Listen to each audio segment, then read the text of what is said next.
viejos que este país necesita palo largo y mano dura para evitar lo peor. Pero yo solo he visto gente, yo solo veo gente cada día a lo largo del país, en los distintos claustros de la concertada y de la pública, gente nada obediente, que a través de la educación quiere formar personas sin ira libres, personas sin ira compasivas, personas sin ira dialogantes, personas sin ira que sean capaces de ser justas, personas felices. El reto de la educación hoy, la escuela del siglo XXI, sin analizar lo que está pasando, lo que puede estar pasando más allá de nuestras fronteras o dentro de nuestras fronteras, requiere formar y educar personas felices y compasivas. Por encima de todo, esa es la esencia incluso a la que se recurre en el Antiguo Testamento cuando repasamos la historia del destierro babilónico, de los destierros babilónicos, y el pueblo de Israel tiene que volver y poner la mirada en lo esencial. Y lo esencial es quizá lo que se nos está despistando en el momento actual con todos estos tsunamis que venimos padeciendo los profes desde hace 15 años. Yo no sé si sois conscientes que hace 15 años dábamos las clases con tijas de paquetes cuadrados. 15 años.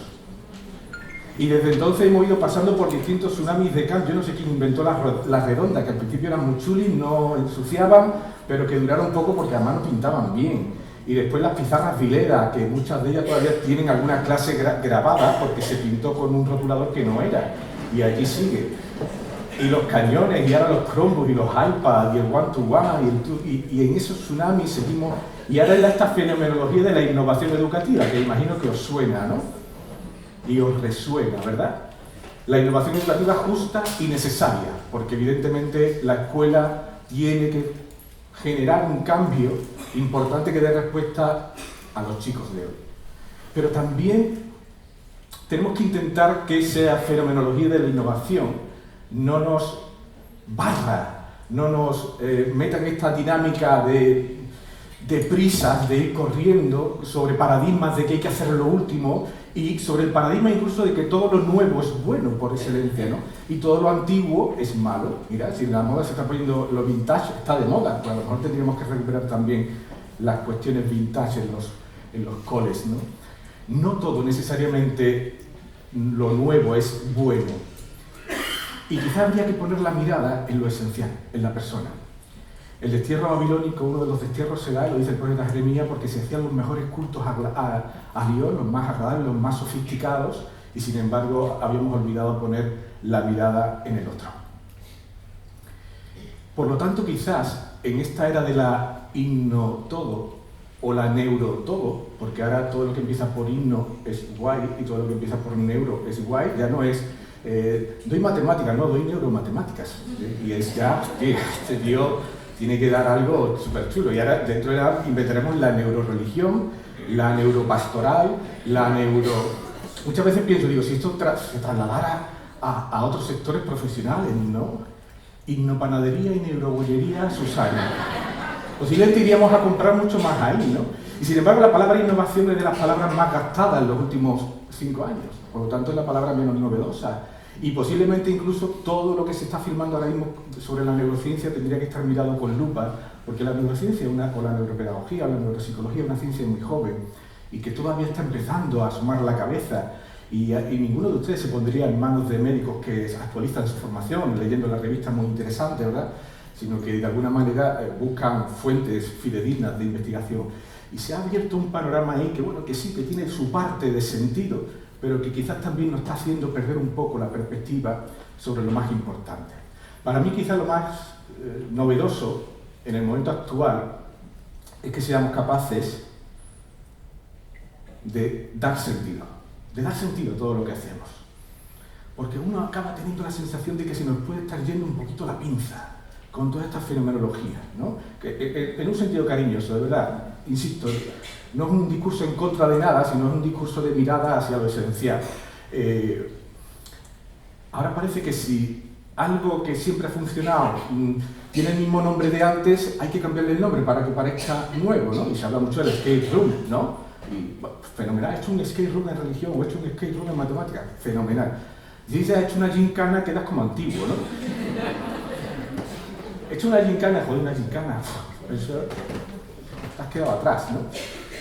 Yo creo que es necesario que pongamos un poco de sentido común en todo lo que hacemos y pongamos la mirada en todo lo que hay mucho más allá del cambio metodológico. Porque el cambio metodológico trae de sustrato elementos muy importantes. El cooperativo trae de sustrato el sentido comunitario. La paleta de inteligencia múltiple trae de sustrato la mirada hacia cada niño como persona inteligente. El trabajo por proyecto trae de sustrato el hecho de que partimos de la vida para transformar la vida. Ese sustrato es el que no se nos puede olvidar, porque es el que va a dar sentido a lo que se forja dentro de la persona, que en definitiva, para nosotros, lo que nos interesa, como decía al principio, es educar personas felices y compasivas. Hay toda una ciencia de la felicidad y toda una ciencia de la compasión, que está en la trama de lo que de alguna manera en media hora puedo contar. Y eso implica educar en una espiritualidad con sentido, en personas con una inteligencia espiritual que sean fuertes por dentro, que tengan el desarrollo interior que les permita después estar preparados para la vida que les espera mañana. Y ayer, porque seguía en redes, sé que mi amigo José Manuel Domínguez os hacía muchas preguntas, ¿no? Y interpelaba todo el discurso a través de preguntas. Y yo creo que una de las cosas que para educar esta espiritualidad con sentido se requiere es la dialéctica de las preguntas. Cuando ustedes le hacen preguntas a los niños, detrás de sus respuestas, pues podemos entender que hay mucho más allá de lo que meramente dicen, ¿no? Cuando a un niño se le pregunta, ¿cómo se llama la ciencia que clasifica a los seres vivos? Y te dice, racismo. Pues evidentemente detrás de esta respuesta hay un mensaje de fondo que está bulliendo dentro de ese chaval. Cuando le dice, si tenemos una manzana y se reparte entre 4 personas, ¿cómo se queda cada uno? Y dice, con hambre. Y se puede hablar del hambre, y se puede hablar de repartir, y se puede hablar de lo que significa la justicia. Cuando se le dice en física, ¿cuál es la fuerza más poderosa de la Tierra? Y te dice, el amor. ¡Guau! Pues ya está. Preguntas y respuestas. En esta dinámica es donde se va forjando el ser humano. Y esto no lo estamos inventando nosotros. Tenemos un Dios y tenemos a Jesús de Nazaret que justamente tienen una pedagogía en este sentido. Una pedagogía que es la pedagogía del encuentro. La pedagogía del entreveramiento, decía López Quintá, la pedagogía en donde la trama de todo lo que hacemos se genera en esta dinámica de encuentro. Nuestros alumnos se educarán con nosotros en función de la dinámica de encuentro que establezcamos con ellos, porque lo que es realmente significativo en el proceso educativo no es lo que hacemos, es lo que somos, y lo que somos con ellos. De hecho, dentro de 25 años, no recordarán cuántas veces hicieron el folio giratorio. Os recordarán a vosotros. Y contarán cada una de las cosas que piensan de vosotros. Es más, sabéis perfectamente que cuando alguien llega al cole o cuando estáis en el cole, sois la diana visual de vuestros alumnos. Saben todo de vosotros. Si permitidme un tópico, si alguna de vosotras va una tarde a la peluquería, cuando llega al día siguiente al cole, desde lejos, Señor, Señor, ¿qué te has hecho, Señor? Unas mechas, ¿no, Señor? ¿Qué te has cortado por aquí, Señor? Y te da coraje porque tú llevas toda la tarde en tu casa moviendo el pelo así y el otro no se coscaba. ¿Te pasa algo, niña? No, nada, no me pasa nada. Pero los niños lo ven todo, nos ven todo, nos ven todo. Y en esa trama relacional, en esa pedagogía de encuentro es donde realmente podemos formar personas con una vida interior. Claro, ¿qué ha pasado? Hemos decidido paradigmáticamente que como estamos en un contexto social y antropológico de alta estimulación, de hiperestimulación, hemos dicho, si el alumno está en un contexto de alta estimulación, quizás lo que tiene que hacer la escuela es subir a ese nivel de estimulación. Porque si no el niño se nos aburre, porque si no el niño, no sé, a veces tenemos miedo de que le dé alguna parada cerebral, ¿no? Es que ha muerto un niño de 3 años por parada cerebral porque la seño lo dejó 2 minutos sin hacer nada y el chiquillo murió, ¿no? Y hemos intentado entender que lo que tenemos que hacer es responder a esta hiperestimulación con la misma hiperestimulación. Y entonces muchas veces los colegios ahora mismo, con toda esta fenomenología del cambio metodológico, son verdaderos parques temáticos de metodologías, ¿no? Y el niño entra por la escalera de braqueación, sale por el cooperativo, termina una proyecto de inteligencia múltiple, pinta con el dedo por dentro, después hace un poquito de mindfulness, después tal, y cuando termina dice que los niños son hiperactivos, no van a ser hiperactivos, también ya lo... Y quizás para el desarrollo de la vida espiritual hay que ser un poquito contraparadigmáticos y hay que favorecer contextos educativos, a la familia le diría lo mismo y a la escuela también, contextos educativos que tengan alma y que tengan calma. Es decir, contextos educativos o que la escuela sea un espacio para la reflexión, que la escuela sea un espacio para la introspección tan necesaria, para la introspección, que la escuela sea un espacio para el mirarnos, para el pensar, para el no hacer nada. Para el aburrirme. ¡Guau! ¿Qué hace niño el aburrirme? El otro día me contaba una profe, Juanma, 5 años, de clase de 5 años. Me viene un alumno y me dice, señor, ¿me puedo salir un momento? Cariño, ¿qué te pasa? ¿Estás malo?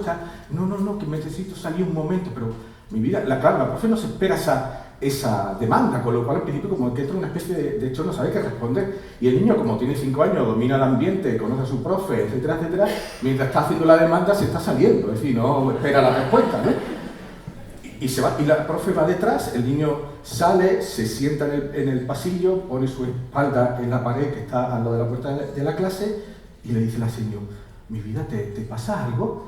Y dice, es que necesito parar un poco. Necesito parar un poco. Necesitamos parar un poco. Los procesos necesitan tiempo. Y quizás, frente a la era de la hiperestimulación, los contextos educativos tienen que ser contextos de hipoestimulación. No, mire usted, no puede hacer eso, porque es que nos dice la neurociencia que los niños cada minuto desconectan la atención 4 veces. Joder, y los niños y los grandes. Ustedes están aquí de cuerpo presente. Y como son personas educadas, igual que sus alumnos, ejecutan el fingimiento de la atención, que es mover la cabeza así, conectan el piloto automático y se van, vuelven. ¿Por dónde va este muchacho? Por aquí, me voy otra vez, vuelvo, y así nos tiramos todo el rato, muy bien. Pero la atención es una responsabilidad nuestra, la tenemos que otorgar a los niños. Yo voy a entrar en analizar el tema de la atención, pero sí es cierto que necesitan los espacios para que todo eso se eduque. Como no se va a educar la atención si el niño también está permanentemente sobreestimulado. Entre otras cosas, porque la gran pregunta del millón es, esto que está viviendo aquí, esto que está experimentando aquí, ¿es lo que le espera después en la vida cuando sea adulto? Y si la respuesta es no, tenemos que revisar lo que estamos haciendo aquí. Porque un principio básico de la pedagogía y de la renovación pedagógica de los años 80 es que la escuela tenía que ser un contexto de aprendizaje social. La escuela tenía que preparar para la vida. Y lo que sucede en la escuela se tiene que parecer mucho a lo que después el chaval se va a encontrar en la vida. Y quizás en la vida se va a tener que encontrar con muchas experiencias en donde va a tener que parar el tiempo. En donde el tiempo le va a parar la existencia.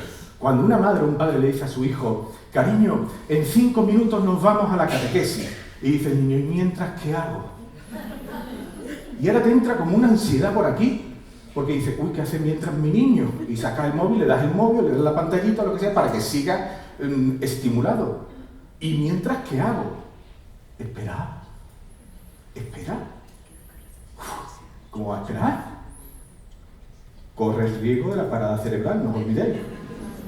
Espera, ensaya, entrena, experimenta la vivencia de la calma, del esperar, del no hacer nada, del aburrimiento y del otro tiempo. Lo esencial, en definitiva, no es lo que hagamos, es lo que seamos. Es verdad que la cultura nos está urgiendo a que todo vaya rápido, a que todo vaya, pero no podemos educar personas con inteligencia espiritual, con competencia espiritual, en clave de interioridad, queramos llamarlo. No podemos educar personas que se forjen por dentro y que sean personas trascendentes si no se dan los tiempos para que eso se viva. Y esos tiempos hay que configurarlos y construirlos. Y es un reto. Tiempo en donde lo importante es el ser y dejarnos de guiar por ese conejillo de Alicia en el País de las Maravillas que va corriendo a todos sitios. Y cuando hay tiempo se puede mirar dentro. Y cuando hay tiempo se puede mirar dentro, porque las grandes preguntas, las grandes respuestas se contestan desde dentro. Y las grandes relaciones, y las importantes o significativas relaciones se dan cuando se dan de dentro hacia adentro. Y es necesario que contribuyamos a educar personas que están permanentemente mirando dentro, viviendo dentro. Y en ese sentido, esa mirada hacia adentro nos lleva a conectar con una espiritualidad que sí tiene sentido, que es la espiritualidad de Jesús de Nazaret, es la espiritualidad de la encarnación.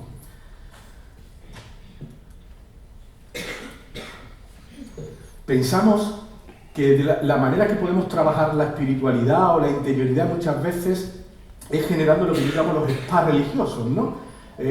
Vivimos rápido, pero bueno, de vez en cuando me voy a un aula de interioridad o me voy a la capilla y desconecto. Y ahí estoy como en un spa religioso, ¿no? En donde, me he salido de aquí y cuando salga de aquí volveré otra vez a la vida, ¿no? Qué horror, ¿no? Bueno, sabéis que esta es la experiencia que en definitiva se vive en el Monte Tabor, ¿no? En el Monte Tabor, que es un lugar de paso. En esa experiencia del lugar de paso, la tentación de los discípulos es montar unas cabañas, unas chozas en esa experiencia que están viviendo, ¿no? Y Jesús señala con el dedo el lugar donde hay que vivir, el lugar de la espiritualidad, el lugar de lo cotidiano. Y ese lugar no es el Tabor, ese lugar es Jerusalén. Jerusalén, con todas sus fiestas y con todas sus cruces. Jerusalén. Jerusalén es la vida cotidiana. Jerusalén es donde hay que acampar. Jerusalén es donde tenemos que intentar que nuestros alumnos sean capaces de ser personas con un desarrollo de vida espiritual, pero viviendo en el día a día con todo lo que pasa y sucede en Jerusalén, que es la vida cotidiana. Que de vez en cuando hay que salirse a meditar, claro. Que de vez en cuando hay que retirarse a rezar, claro. Que de vez en cuando, pero también hay que vivir en Jerusalén la vida interior. La vida interior no se vive de forma fragmentada, no es una espiritualidad de fragmentos, de intervalos, es una espiritualidad de encarnación. Tengo que rezar, conectar, vivir, trascender día a día en Jerusalén, en lo cotidiano, en lo que tengo cada día, en mi familia, porque saben ustedes perfectamente que la vida viene todos los días al cole, todos los días. Ustedes tienen alumnos en donde cada día traen sus vidas al cole. Y cuando yo entro en clase de una compañera mía de infantil y estoy hablando con ella y los chipilines me miran porque me conocen, porque saben que soy un profe de allí del cole, y uno se me acerca espontáneamente y mete su cabeza debajo de mi mano y empieza a moverse así. Me está hablando de su vida, de su Jerusalén, de lo que tiene y de lo que no tiene.